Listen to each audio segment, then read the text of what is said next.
حضرت عمر فاروق اللہ اکبر. حضرت عمر جیسا بندہ 24 لاکھ مربع میل کا حکمران اور شاہ روم کو خط لکھ کے کہتا ہے میں منت نہیں کرتا میں حکم دیتا ہوں. اتنا تگڑا بندہ. جنگ قادسیہ کے لیے حضرت سعد بن ابی وقاص کو بھیجا. فتوح شام پڑھ کے دیکھیں. حضرت عمر بڑے پریشان ہیں. اتنے دن ہو گئے کوئی رپورٹ ہی نہیں آئی. اب تو موبائل ہے نا, ایک منٹ کی رپورٹ لیں آپ, بلکہ آپ ایک منٹ کی فوٹو لیں آپ, رپورٹ تو دور رہ گئی. حضرت عمر فاروق رضی اللہ تعالیٰ عنہ بڑے پریشان ہیں کہ قادسیہ میں حضرت سعد بن ابی وقاص کے ساتھ لوگ جہاد کرنے گئے, رپورٹ کوئی نہیں آ رہی. اتنے پریشان تھے کہ باہر نکل کے نا اس رستے پہ بیٹھ جاتے جو رستہ قادسیہ کی طرف سے آتا تھا.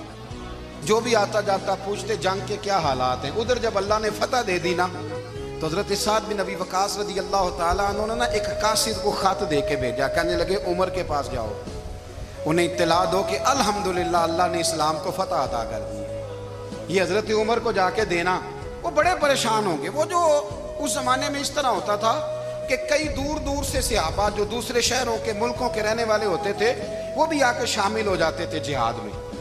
کوئی ایک دفعہ مدینے آیا, کوئی 2 دفعہ آیا, پھر اپنے اپنے علاقوں میں. بہت سارے لوگوں نے زیادہ دفعہ حضرت عمر کو دیکھا بھی نہیں تھا.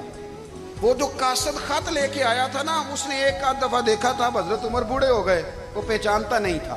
ادھر سے وہ خط لے کے آ گیا. حضرت عمر مدینے سے باہر نکل کے اس روڈ پہ بیٹھے تھے جو قادسیہ سے آتا تھا. جب وہ اس آدمی کو آتے دیکھا تو حضرت عمر اٹھ کے کھڑے ہو گئے, فرمانے لگے قادسیہ سے آ رہے ہو؟ وہ کیا کہتا ہے؟ پھٹے پرانے کپڑے, ٹوٹے ہوئے جوتے, سر پہ پرانی پگڑی. کہنے لگے غلام مدینے کے رہنے والے ہو؟ حضرت عمر کہنے لگے ہاں مدینے کا ہوں. کہا میں قادسیہ سے آیا ہوں, الحمدللہ اللہ نے اسلام کو فتح دے دی ہے, الحمدللہ کفر کی کمر ٹوٹ گئی ہے. اس نے یہ بات کر کے تو گھوڑے کو ایڑی لگائی, گھوڑا دوڑنے لگا مدینے کے. حضرت عمر بھی ساتھ ساتھ دوڑ رہے. فرمانے لگے اچھا بتاؤ خالد بن ولید کا کیا حال ہے؟ تھوڑا آگے جا کے فرمانے لگے اسامہ بن زید کیسے ہے؟ وہ کہتے ہیں ٹھیک ہے. پھر اس نے اور گھوڑا, عمر ساتھ ساتھ دوڑ رہے ہیں, ساتھ ساتھ. 24 لاکھ مربع میل کا حکمران, ایک جوتا پیر سے نکل گیا, عمر دوڑ رہے ہیں. آگے جا کے پوچھتے ہیں سعد بن ابی وقاص کا کیا حال ہے؟ کہ حضور وہ بھی ٹھیک ہے. کتنے لوگ میرے شہید ہو گئے مسلمانوں میں سے؟ کہنے لگا صحیح گنتی کا نہیں پتا. یہ لفظ ادا ہوتے ہوتے مدینے کی سرحد آ گئی.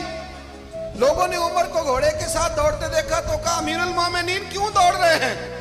وہ غلام چھلانگ لگا کے نیچے آیا, قدموں میں بیٹھ گیا. کہنے لگا حضور آپ نے بتایا ہی نہیں آپ امیر المومنین ہیں. آپ فرمانے لگے کیا بتاتا؟